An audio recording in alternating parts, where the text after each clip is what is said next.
how much appreciation can go a long way in encouraging us to continue to be, uh, you know, good citizens for the kingdom. All right, on Wednesday is going to be our special program. Now, we have been hearing from other parents what parents need to know. But on Wednesday, we are going to have a special Wednesday night meeting where our young people, our children, will tell us what they wish we would know about parenting, what they want us to know. So we're encouraging all the parents to come back on Wednesday. Bring your young people so they can share. But on Wednesday, our program will be taken by two special young persons who are going to tell us what they wish parents should know about parenting. Exactly. I think that's quite important for us to hear from the children how, if, through their eyes, their perspective, and through their mouth, what they're thinking, so that we can be better parents. Thursday is my favorite day. It's called Surprise Your Spouse. Really looking forward to Thursday. Right, so for Thursday, what we would like is for each spouse to surprise the other. And I know for some people it might be difficult to surprise them because they're always so intuitive and you would not find. But think and be creative and find a way to surprise them, whether it's a word, whether it's a gift, whether it's just a little note on the pillow before they sleep. Whatever you think that you come up with, I think that should be a special time for husbands and wives where you surprise each other with something. For Friday, we have shared a love. Now, of course, the world will be celebrating Valentine's Day on February 14. But what we would like to have is our families sharing God's love. And we started off the week on Monday by praying for another family. So on Friday, we want to go one step further and welcome Sabbath with another family. Now, it doesn't have to be a Seventh-day Adventist family. If you can find a family to invite into your home for some fellowship and then some swallowship, that is up to you. But make arrangements to meet with another family on Friday night as we share God's love with the rest of the world.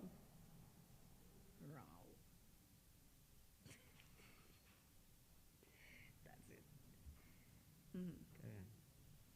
And then we end Christian Marriage and Family Week on Sabbath the 15th, and we have a full day designated for the married couples. And so we're inviting not only the married persons of Carrot Bay, but any other married couple that you have. We want them to come from 9 a.m. and stay the whole day with us up until we're finished. There is something special in store for all married persons on Sabbath the 15th. All right, so you've heard it, and so we ask that you bear this in mind. Keep your calendar. We're also going to be sharing the calendar of events on the various forum, Facebook, WhatsApp, maybe YouTube, so that you can get yourself familiar with what the events are. And when we return next Sabbath, we're going to invite you to share your experiences of the week, give your testimony. And so we're asking that you participate in it. We've read how important the family is. We know that the family is under attack. And so we have to make steps to counter the forces that are coming against the family, because the family is pretty much everything. It is where, it's what shapes our community, our country. It's what shapes the world. And so we plead with you to pray about this, ask the Holy Spirit to guide you and to help you to accomplish what has been asked of you here, so that we can have a fruitful experience during this family week. Our families will experience the Spirit of God moving through as we seek to improve ourselves and our church, our community. And when we come back next Sabbath, we will have some wonderful testimonies to share. Amen. Now, today's program, as was mentioned earlier, is dealing with parenting. And, we would have like to have more persons. So instead of sharing and dividing into groups, we're going to do these discussions as a whole. So we are going to read some scenarios to you, and you're going to tell us how you would deal with them. All right? Now think about, I know some of us have grown, not some of us, some of you have grown children, and so you might have to think back, way back on how you dealt with it. But think back to these experiences that you would have encountered, and we would like to hear how you would have dealt with them. Scenario 1. Your 2-year-old is throwing a tantrum, and if you're a grandmother, that counts as well, right? A tantrum in the supermarket because you would not buy what they want. How do you handle that situation? Okay, we after a start. You smack him or her. Everybody agrees with that. And smack them.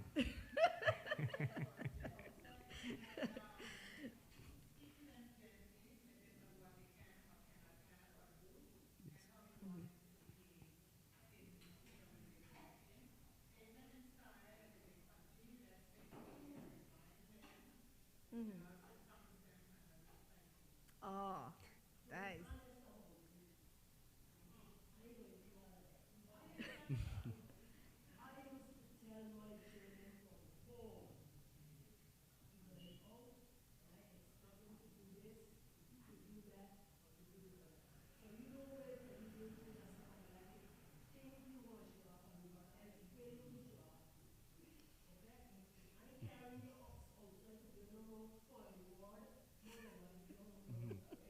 Talk done at home.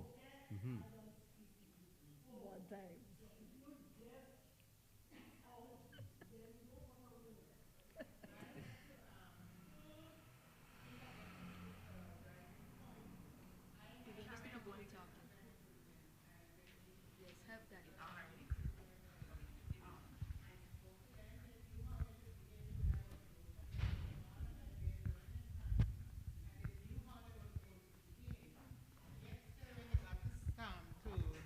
To church, they would show up, as I call it.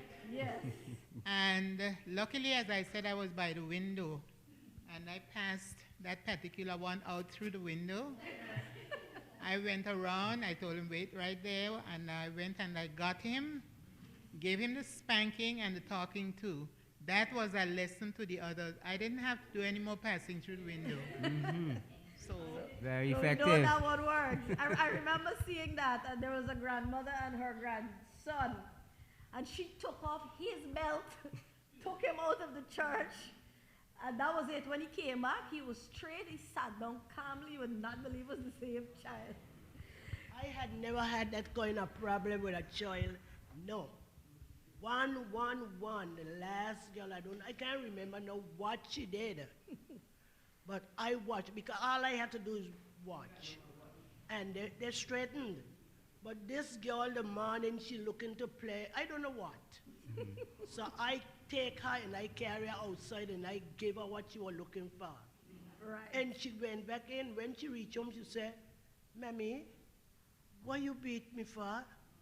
I said, look like you had a devil in you, so I beat you. She said, no, Mammy, don't do that. Next time, kill him out. So I said, girl, no, because you won't get killed, not the devil himself. But I didn't have no problem with my children, thank God. All right. Right, and I can imagine now it's even more difficult for parents because the children seem to be, according to science, they're overstimulated with the use of technology, their constant use, and so focusing is a major problem, but that's for another discussion. Right. All right. Now, we looked at a 2-year-old. Let's look at the 18-year-old now. You're the parent of an 18-year-old boy who still lives with you, and he has been seen drinking beers with his friends. Not ginger beer, by the way. Not ginger beer. It is a struggle to get him to go to church and to have him participate in family devotion. How do you deal with that? Put him out. No. so we got two sides. Put him out, and what is the other option?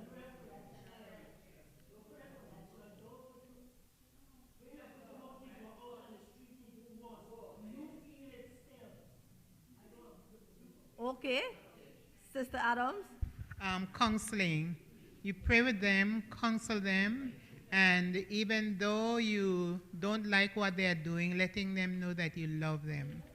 And over time, we will just pray that God will heal that particular child and they will cease and desist from their behavior. Cease and desist. Lovely. Anyone else?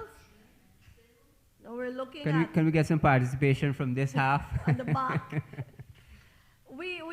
Of course, our eldest is just about to be 16, so these advice, and I'm happy that so many of you are sharing who would have gone through these things, and we have a lot of young families in our church, and it is important for those older families to pass on and to share certain experiences so that the younger families can learn.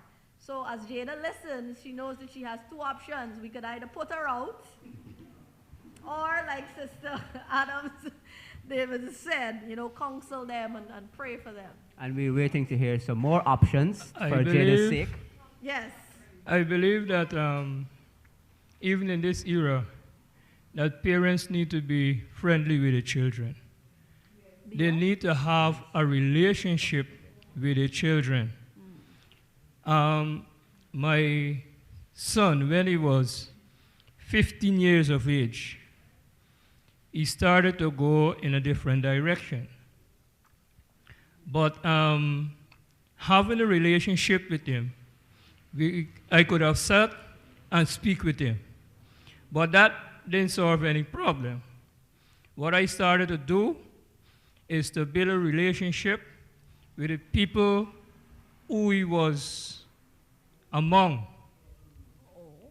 And with that, the advice I give to them, they had glad for the same advice. So they was encouraging him not to do what he was doing. Lovely. When they had a parent-teacher meeting, and I go and I sit down with the teacher, and the teacher now become his friend. Mm-hmm. So the things that I used to tell him, the teacher told him the same thing. So he started now to look at life different.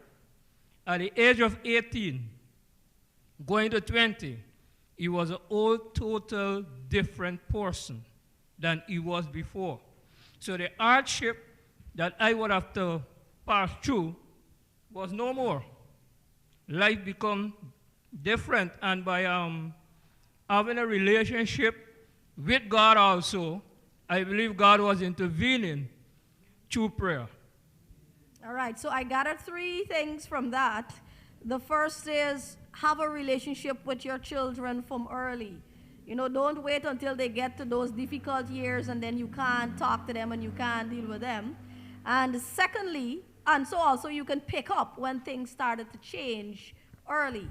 Secondly, I gathered that the approach to parenting is not just a one-sided thing. It involves the community, it involves the school, it involves the church.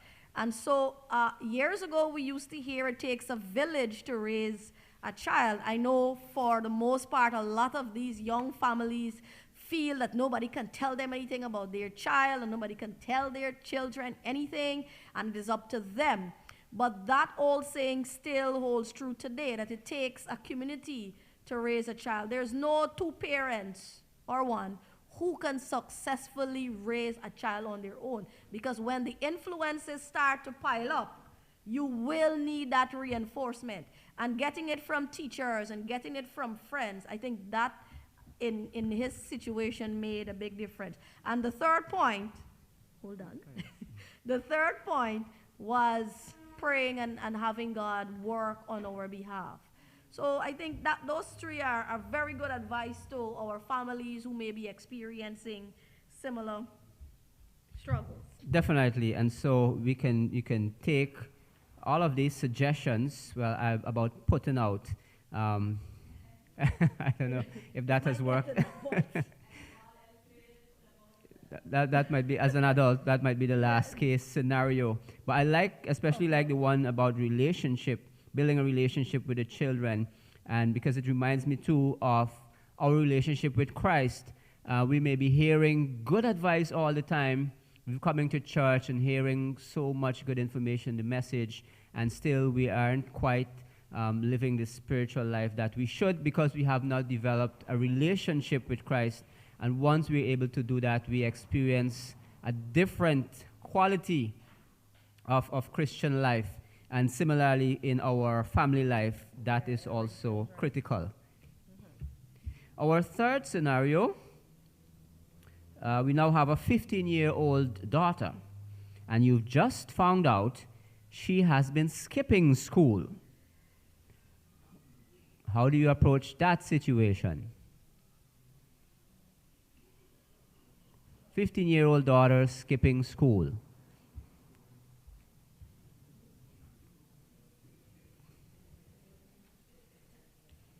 This one is a tough one.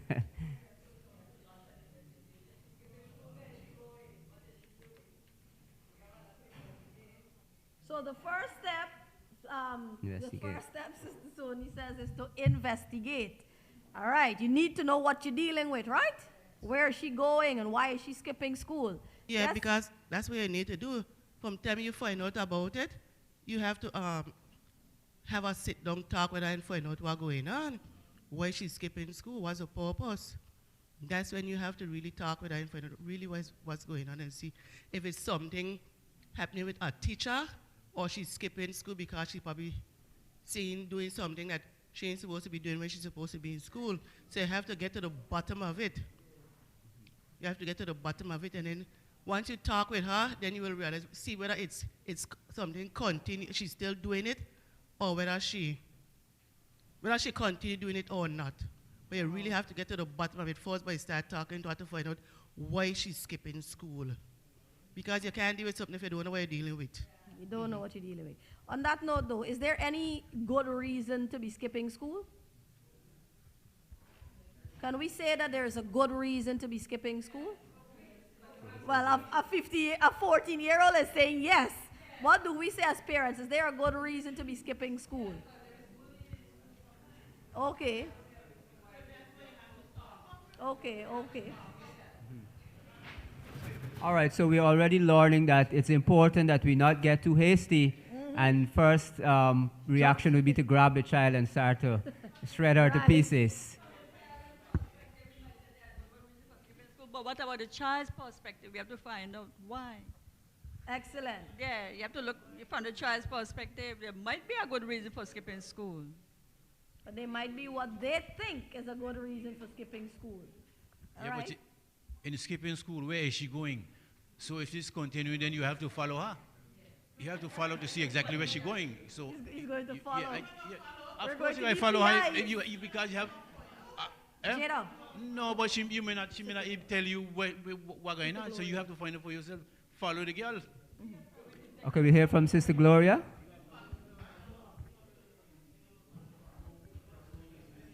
We need to Good be morning, all. investigators. I don't think there's a good reason for Let's skipping listen school. to Sister Gloria. You want a mic?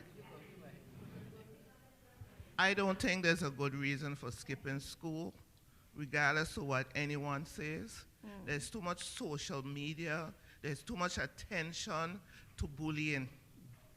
And you have to have the relationship, like you have been saying, with your children, because you don't want them to do things that are not good. So you have to keep them close to you. And let me tell you something, despite how much relationship you have with your children, they have a mind of their own. They have influences irregardless to your influence. And sometimes most kids don't care how you teach them at home, don't care how you bring them up. They tend to go the other way, okay? So I still say, I would say, even if it's bullying, you have to have that open window where you could talk to your children. Because I know from young, I used to tell my children, anybody touch you let me know. Just tell them, and I'm serious, I say, you let me know. I mean, those days are gone. You have to do things differently. Because I would have string you up with the child. But that's not good. Because with children, you're supposed to deal with the parents and not the child. Right. So that's how I feel. I know people might feel differently to me, but that's my own personal opinion. Well, thank you very much for Well, sharing. I have to admit, though, I skipped school when I was growing up. I did. Not to do anything bad. Okay. A bunch of my friends were going down the road, and guess what? Now I know my parents didn't bring me up differently. My grandparents, and let me tell you something, they were stricter than parents. But I still went down the road with my friends. Nothing really major, just that you're following, according to what my grandmother used to say, following crowd and company. Yes. Sister Adams? Sister Adams had up her hand. Wrong, Adams. I just wanted to bring up the whole idea of relationships, but Sister Gloria touched on it. I think that if we have an opening where the children can feel that they can speak to us, they would be more inclined to let us know what they're up to. And you might be able to find a way to help them to think differently. So try to keep that open window for the children. And don't forget that peer pressure. So you have to be able, as Brother Washington said earlier, to know their friends and be able to interact with them. Lovely.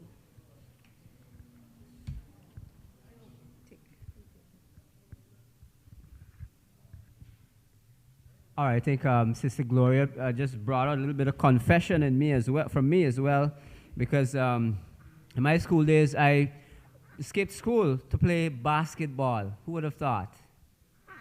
Right? Thought I had a career there. No, I just had some friends, and we had a great time playing basketball, picking mangoes, doing many other things. And no one knew until at the end of the school term when you come home with your report and there are so many sessions absent and everyone is shocked. And so I think the point there too is that we pay attention not just to the children. We try to build a relationship. You think you know them, but there are also other avenues that you have to keep a close eye on. The school, you have to be in interaction with the teachers to know what's happening. And so you eliminate the element of surprise from my experience. Is there anyone else who, like me, never skipped school? Went to every session? All right.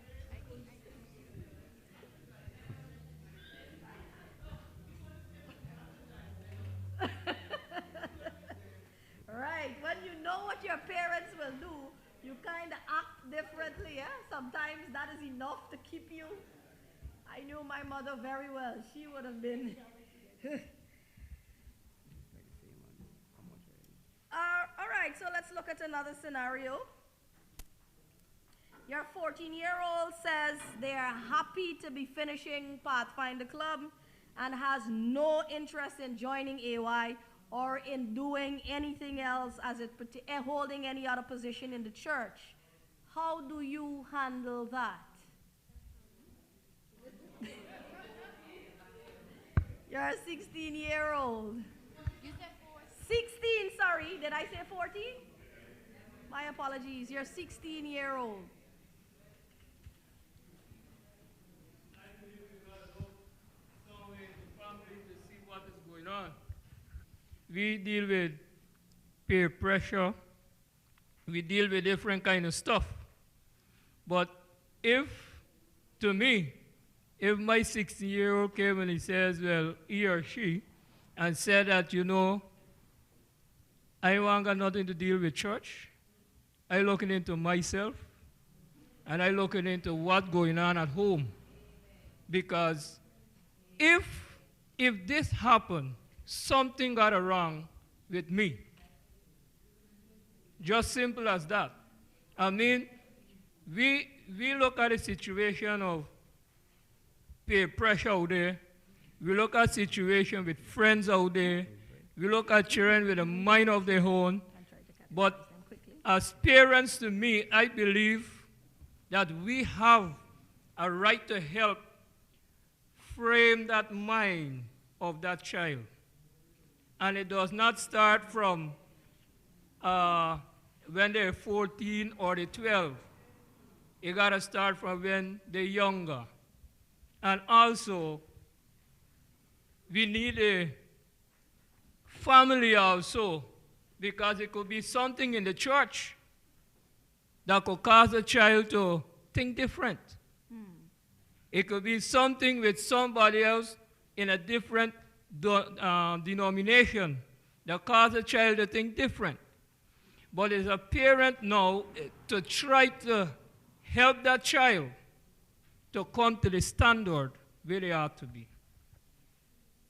Lovely. Thank you. On Thursday evening, we had a discussion with Pastor Peters about Sabbath school, and we were looking for one thing at the behavior of some of the people in the church, sometimes words spoken or actions taken.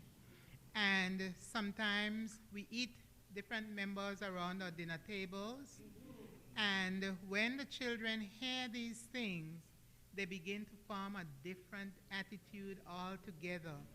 So we have to be very careful, whether it be in the home or within the church, what our interaction is, so that when the young people pick up these negative behaviors, it would not influence them to turn a negative eye towards the church. So let us examine what's happening in the home, let's examine what's happening in the church, and make a conscious effort to do the positive things to help the young people to grow in the admonition of the Lord. All right. I think those points actually summarize a lot of what we wanted to hear this morning. If you notice our church today, there is a gap between in the ages. You have those that are adults and you have the little ones. And for some reason, the numbers start to dwindle in that middle bracket, young adult, teenage. And we know that we have brilliant children who go off to study. And so that is one reason that today in our church, our young people population is kind of few. But there are other reasons. Is church relevant to them? Have they developed a relationship with God outside of their parents? And I think that is something we need to develop in our children from early. This relationship with God, for the most part, parents take children to church. And we assume that because we take them to church and because they are active in Sabbath school and pathfinding and so on, that they are developing a relationship of their own with God. The only thing that will keep them is if they themselves develop a relationship with God, not piggyback off of your relationship, so that when you stop forcing them, they stop going. All right?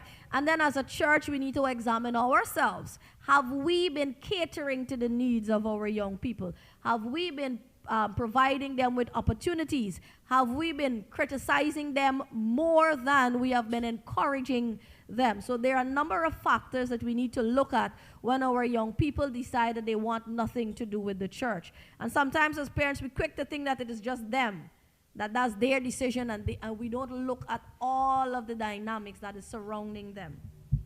Well, someone said Carrot Bay has a legitimate excuse for the lack of children in church, because young people rather, because we haven't been making a lot of children like before.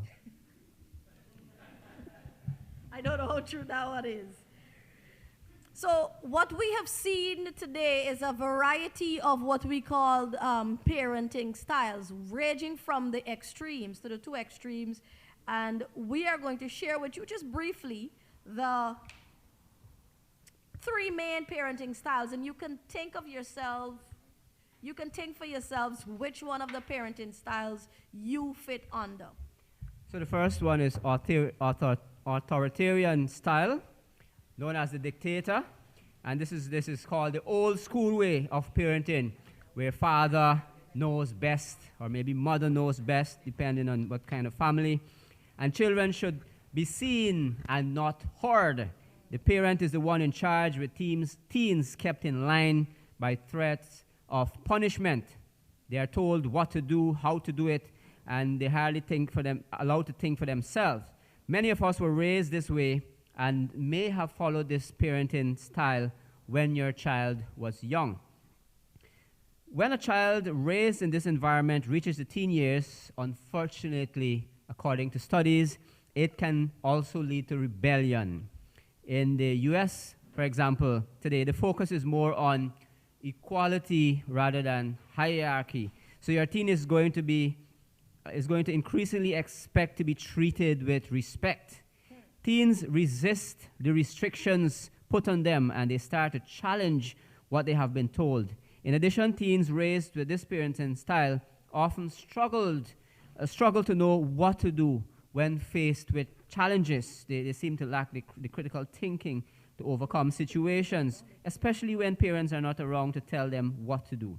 And so there are cultural variations in how children respond to this type of parenting style. In cultures where this style is the norm, parents and other adults are treated with high regard, and the culture is more oriented towards the community and less towards the individual. It bears noting, however, that excessively harsh and abusive parenting is harmful to all children, regardless of culture. And we even have some texts that can support what we've just said. Ephesians 6:4 says, "And you, fathers, do not provoke your children to wrath, but bring them up in the training and admonition of the Lord." You know, I'm happy that it says you fathers, because mothers, we don't provoke children, right? Only fathers do that. No, I think that is for all of us, okay? The next style is quite the opposite to the dictator, and this one is called the doormat. You know, it is the permissive parenting style. And in the permissive parenting style, what you do is you just allow the children to do whatever they want. You know, parents don't typically plan to be doormats, but parents who develop this style of parenting often do it as a reaction of being raised in a harsh environment. So if your parents were authoritarian, you vow that I will never do that to my children. And so you go on the other end of the spectrum. You know, it also happens when parents are busy and overwhelmed. And so instead of putting in that extra effort, you just say, okay, fine, just allow them, right? So you're busy doing, and Robin starts to fret, and you just say, okay, just take it, because you want to get through with what you are doing. It is easier for parents to default to a permissive style. Though the permissive style of parenting seems easier initially, it leads to unintended and sometimes very serious consequences. Children and teens raised with the permissive style have higher rates of behavioral problems. They are more likely to be involved in risky behavior such as sexual activity, drug use, and criminal behavior. Since restrictions have not been put on them at home, they do what they feel like. And as a teacher, I can tell you that these are evident in our students at school. These teens have a hard time being aware of the potential dangers and overestimate their ability to handle problems that may result. Teens raised in a permissive household can also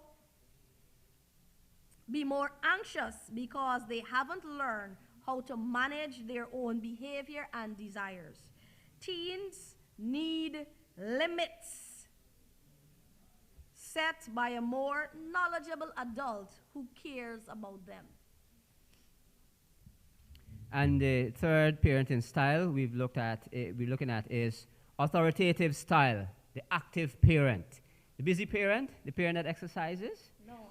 The parenting style the authoritative style is the middle ground of the permissive and the authoritarian, right? Where the parent gives the child freedom but with limits. The parent is the leader of the household, but the teen is entitled to respectfully express thoughts and feelings to his or her parents. So you're able to foster a relationship through that. The active parenting method of parenting acknowledges the importance of equality in the household where everybody is treated with respect. Think of the parent as a benevolent dictator, all right? Not fully harsh. So there's some amount of flexibility, but you know that they can exercise some amount of power when time requires. The parent is still in charge, but he or she will listen to requests for reasonable adaptations and accommodations. Now, research has found this parenting style to be the best method for child development. There is typically a closer bond between parent and child in this authoritarian style of parenting. But the teen can feel secure knowing the parent, or the child can feel secure knowing that the parent is in charge and watching out for him or her. Children and teens raised in this environment know they are being guided and monitored, so they are less likely to get involved in risky behavior because they are aware of the consequences when rules are broken. They are more likely to follow your rules even when they are not around because the reasons for the rules are known and established. So we have looked at the 3 parenting styles, and I'm happy that in our discussions for those different scenarios, that those were the approaches that we took, that we did not go on the I say it and so you will do it, that we did not emphasize how much power we have to control our children, but we went along the lines of building a relationship and talking to them and encouraging them. And so we can conclude that most of our parents here, I want to say all, but I don't want to go on the wrong side. Most of our parents here are authoritative, a combination of authoritarian and permissive. We know when to give and we know when to take. We want to thank you for your insights into our discussion. It has been wonderful, fruitful, and as you can see, I was vigorously taking notes, so I'm especially thankful for your contribution. We are now going to break for our lesson studies.